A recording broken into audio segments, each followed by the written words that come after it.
little while, a couple months, and everybody that was in a habit of checking in every so often should know by now that my former channel, I nuked it from orbit. And I had my reasons, and I always have more than one reason. One of the major reasons is that even at only 1,800 subscribers, I was starting to attract all the wrong types of people. Shouldn't say all the wrong. Many good people tuned in, but there was just enough of the retard population and other types of schizos tuning in to basically hate watch, and it brings out the worst in me. I didn't need it in my life at the time, but then also getting really heavy gang stalker vibes from certain people led me to burn my work, as Virgil attempted to do to his Aeneid, because as it says there's a line in Foucault's Pendulum where the main character says that all true poets burn their work, and it's the dilettantes that publish. And so I'm not attached to anything I create. I can build it up and I can burn it down at will, and it doesn't affect me because this isn't how I make a living. Anything that I've said I can say again, and probably say it better.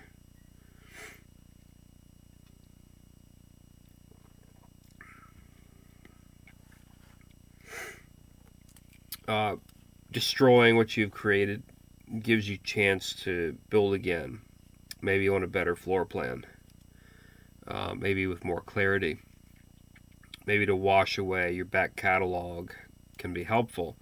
And that's what I did. I just nuked it from orbit, didn't look back, no regrets.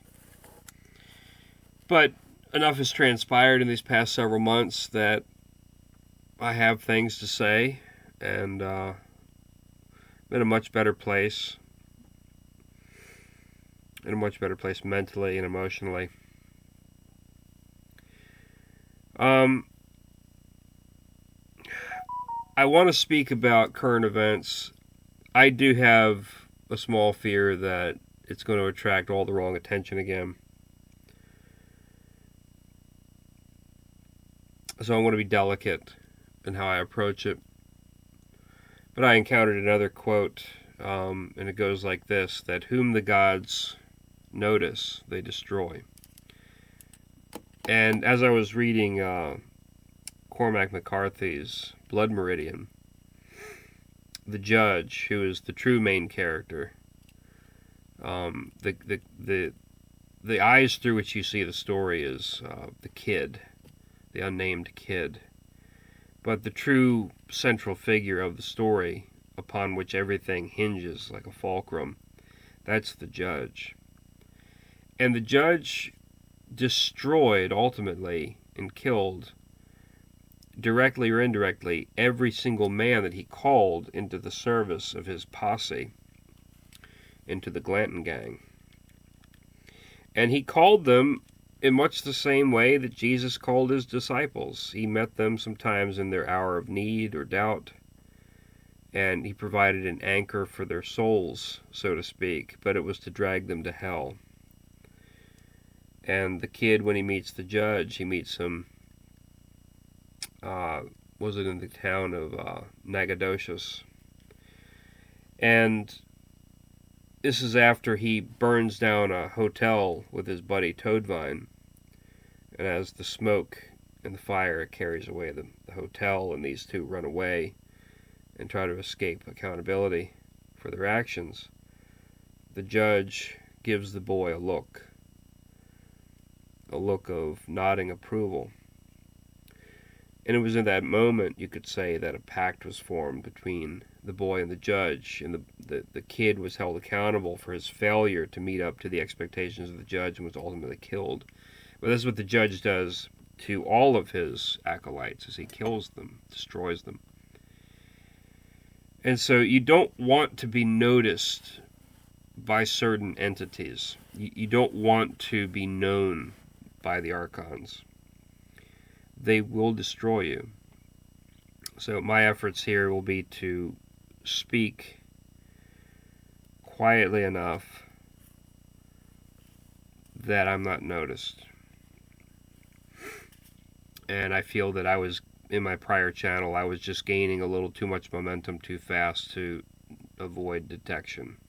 So, those of you diehards who are still out there searching for me and my content, I'm back in a way, but not forever. So if you see or hear anything that you like, you better download it. So let's begin. Current events. I made the mistake almost a year ago of believing that the last spat between the United States and Iran was going to be the big one. I believed it. I believed this was the big one. I had no reason to believe that there would be a cessation of hostilities. It went on for 12 days. But they called time, and they regrouped. And then over the past month, that certain little nation in the Levant forced the hand of Big Bad USA to go toe-to-toe with the Persians. So if you want a picture of this, if you've ever seen Mad Max Thunderdome, there's this character called Master Blaster. And Blaster is this big, hulking simpleton who is physically capable of, I guess, overpowering any opponent. But he doesn't have a mind of his own. Instead, he's ridden upon on his back by this tiny little guy who kind of serves as the money lender / industrialist of Gastown, or Bartertown rather. And so all energy, and therefore all material wealth, flows through this man's mind. And then he directs he as the master directs the violence of Blaster to basically maintain order within his little financial kingdom. Well, if you understand the analogy there that's being made, then you understand the relationship of the United States to that little country in the Levant. That Master Blaster is a picture of the dog wagging the tail of the tiny mastermind nation wielding the brute force of the big, stupid Zog state known as the United States government. So our hand was forced, and who knows what Faustian deal Trump signed in his own blood on that day that his ear was pierced. Because if you remember, as we've discussed,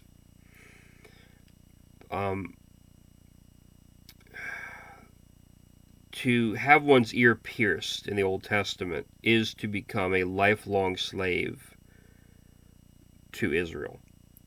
In the Old Testament, if you were a slave to a Israelite family and you wanted to maintain your position within that home forever, become an established fixture within that home, then you would be bored through the ear to the doorpost with an awl. An awl is a pointed tool for making holes, by the way. And it's the piercing of the ear that marks you as a slave forever. And so much about what happened that day just screamed ritual. The fact that he was torn out of his shoes, supposedly. Struck so hard that he was knocked out of his shoes. Look, that man probably weighs 300 pounds. Nobody's blowing him out of his shoes, period. All right. His shoes were taken off, but why? Well, it was a coronating event. Yes, he's slave to the Israelites, but he's also king of the Goy. And at such an inauguration, you remove your shoes because you're standing on hollow ground. But also during the third degree initiation into Masonry, both your shoes are removed. And so it was an initiation, it was a coronation, and it was a pledge of fealty to his true masters. And beginning from that moment, I think his presidency was pretty much guaranteed, but was also guaranteed was going to be his obedience to whatever insane, godless schemes BB cooked up. And what's been a long time coming has been this war of conflagration. And I don't even think there are any goals to this war. I think the conflagration is the goal. I think the goal is to burn it all down.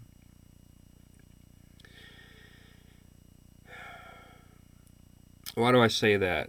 Well, I mean, just looking at... Look, I don't have a lot of intel about weapons capabilities, about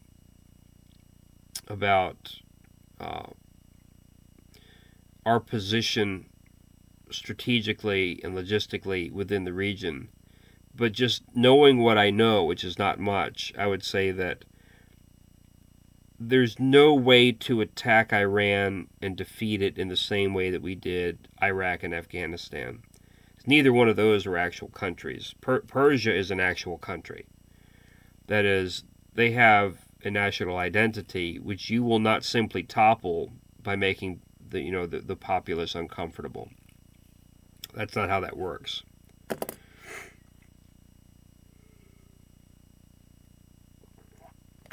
But if you wanted to force the hand of Persia just through brute strength, well, how would you do that? An air campaign? Those are famously bad at affecting any real change because, well, like what happened in Germany, as the cities were bombed level to the ground, German manufacturing actually increased. Why and how? They just started doing it in places that we didn't bomb. They started excavating, whole mountains. Started building things inside of mountains, like the Peenemünde Research Facility. They started assembling planes in the woods. The same with the Russians. They moved all their tank production out into Siberia, outside of the range of German artillery. So manufacturing can actually increase during these heavy bombing campaigns because people just become smarter about how they go about it. They begin to hide their production. They begin to spread it out such that we will utterly exhaust all of our munitions before we ever put a dent, 10 or even 20%, in the overall missile production of Iran. I think probably between shipments coming from North Korea, Russia, China for munitions, and then their own production, they can probably replace everything that we're destroying and everything they're throwing at us and sustain a rate of destruction in the Middle East such that a conflagration is guaranteed. So going in, I don't think there was ever a way to defeat Iran. And everything they've done has been so stupid. For instance, all these decapitation attacks against the government. Why would you kill the very people who, were to be the ones to declare a surrender? Why would you kill the very people who were in control of the government centrally, such that now no one can surrender? Now you're dealing with, however many subordinate generals are governing the country at this point. You will never take Iran. You'll never hold it. It's doubtful now you'll even get a regime change. So what you have now is probably the premier drone and missile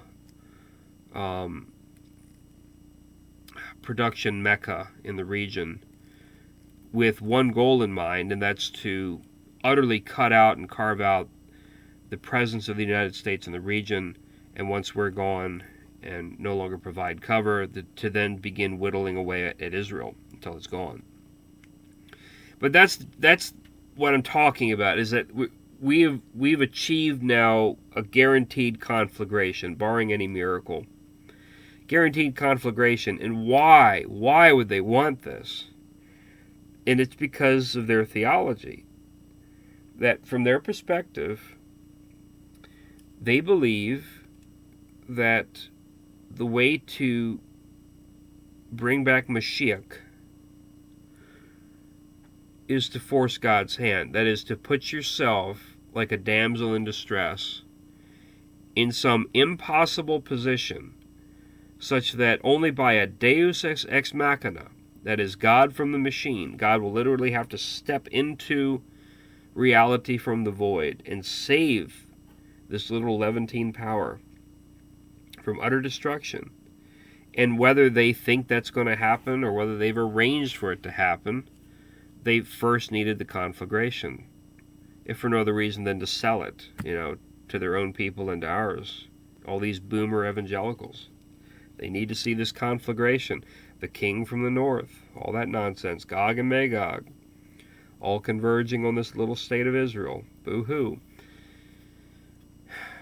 This plan was laid out by Albert Pike. I should say that with Albert Pike. We don't really know who wrote the letter. It doesn't matter. It never matters. I don't know why people get hung up about this. If it's a forgery, fine. That doesn't mean that the contents of the letter aren't real. All right? It is a very old trick from these people to release factual information through a discredited source so that when you bring it up, they can just deny that it's real. They deny the reality of it because, after all, it came from a forgery. Well, I mean, the protocols are forged. Pike's letter is forged.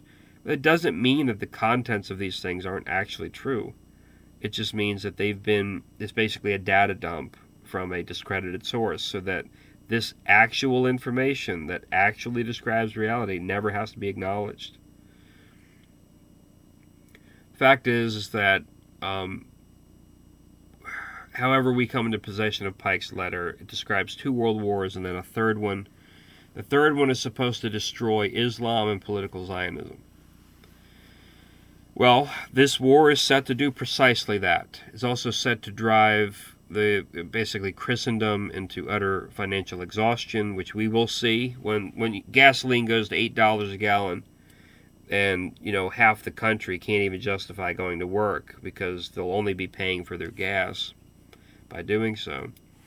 The entire economy is probably going to be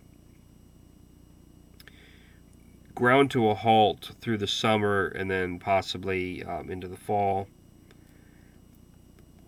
Come the fall, we'll have a new fiscal year, and with a new fiscal year, that would be a very opportune time to introduce Fed coin.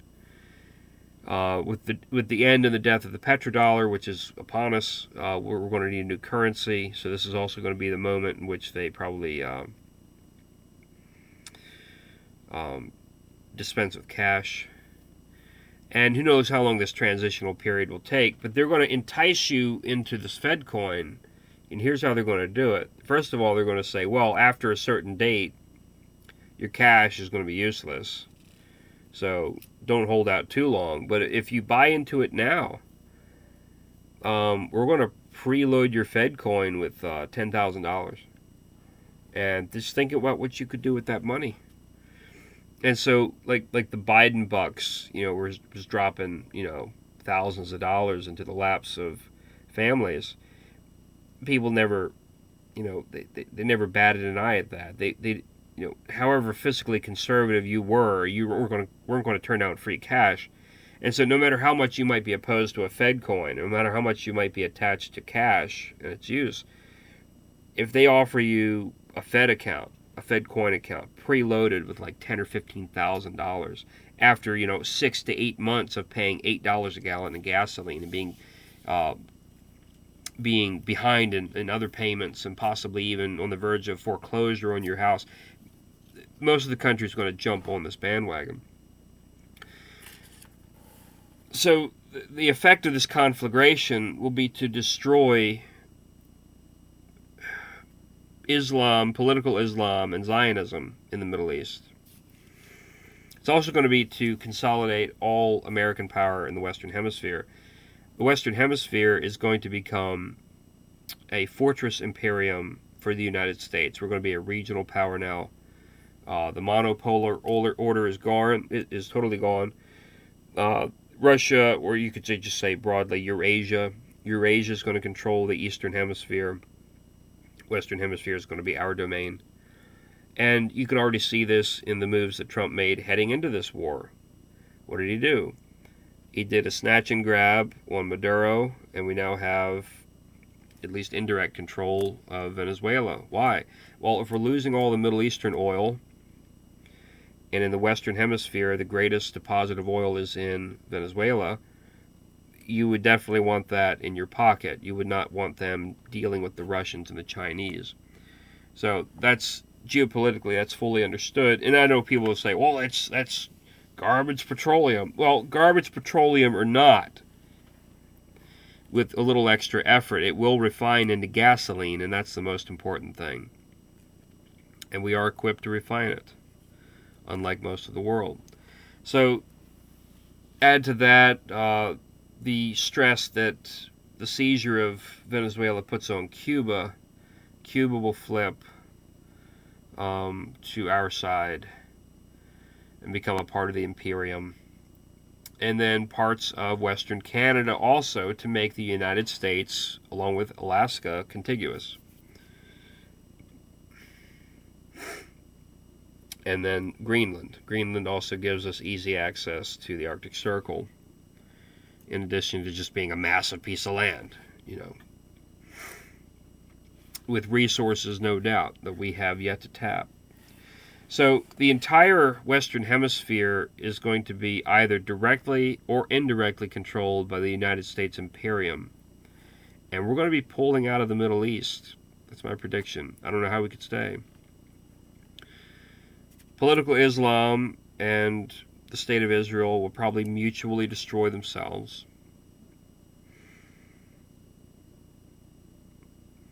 And this will give birth, according to Pike, to global Luciferianism. I know that sounds crazy, but I'm just reporting what's said in the letter. Global Luciferianism. This is after, the two major religious powers politically and militarily just, commit ritual suicide together in the Middle East. And then through all this, perhaps when Jesus fails to come back, Christianity will become defunct. Maybe not overnight, but Christians will become demoralized and finally cease to believe. And as Pike says in his letter, that the deistic souls of the world, that is, those souls believing in God but being utterly disillusioned with the religions of the world, they will seek out a new faith. And at this point, the new faith will be introduced. I don't know if it's going to be some amalgamation of existing faiths, some reinterpretation of existing faiths, or if the Third Temple at this point is rebuilt in Israel and becomes a hub of global Luciferianism, that basically the mask of Judaism drops and we just, they just come out with it. What those of us have known for a long time, that what these people actually worship is essentially Antichrist. Perhaps he'll be a god of many faces. He'll scratch all the itches. I don't know. I know AI is going to be involved. Possibly even alien archons coming out of the sky. And we're going to have some strange confluence of like every conspiracy theory imaginable. Everything from Epstein to aliens to Pike's Luciferianism. Maybe even some Hollow Earth shit. Like, it's just going to be the confluence of every imaginable left field theory are just going to be revealed, because we have just come out, if you consider spring as the new year, we've just come out of the year of externalization, and I feel like everything up to that equinox in March was like a fire hydrant, just pouring, to those who were paying attention, just pouring truth into your head about the nature of things, how things really function, what's going to happen. And now we're out of the year of externalization, and then this is the year of revelation. This is the year of the implementation of the new 100-year plan. And I think it begins with, as I said, conflagration in the Middle East, followed by consolidation of power in the Western Hemisphere by America to form a new imperium. Our continued relationship to Israel, I won't speculate on. I'm not sure what it's going to be. But there does seem to be this motivation to create these three partitions, as it says in George Orwell's 1984. That there are basically three world superpowers and like three legs of a stool. They basically mutually support one another through their antagonisms. Perpetual war. That the Western Hemisphere is basically Oceania. So Oceania is going to become a reality. Eurasia, that is Russia finally recoupling with Europe, probably over the contention, probably on the point of cheap energy. Russia, Germany, France, going into league with one another and becoming Eurasia, and then Far East Asia would be China and its satellites. So that's the way that the world is going to be divided, and they'll squabble over sub-Saharan Africa, and they'll fight over influence maybe in the Pacific Isles, but the broad lines have already been drawn and will likely not move very much. So I see a lot of things, in summary. I see a lot of big pieces moving.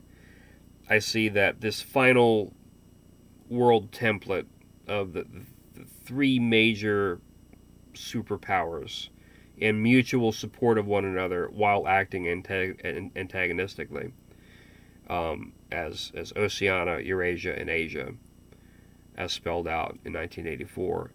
But then the function of Israel in all this, I'm not sure.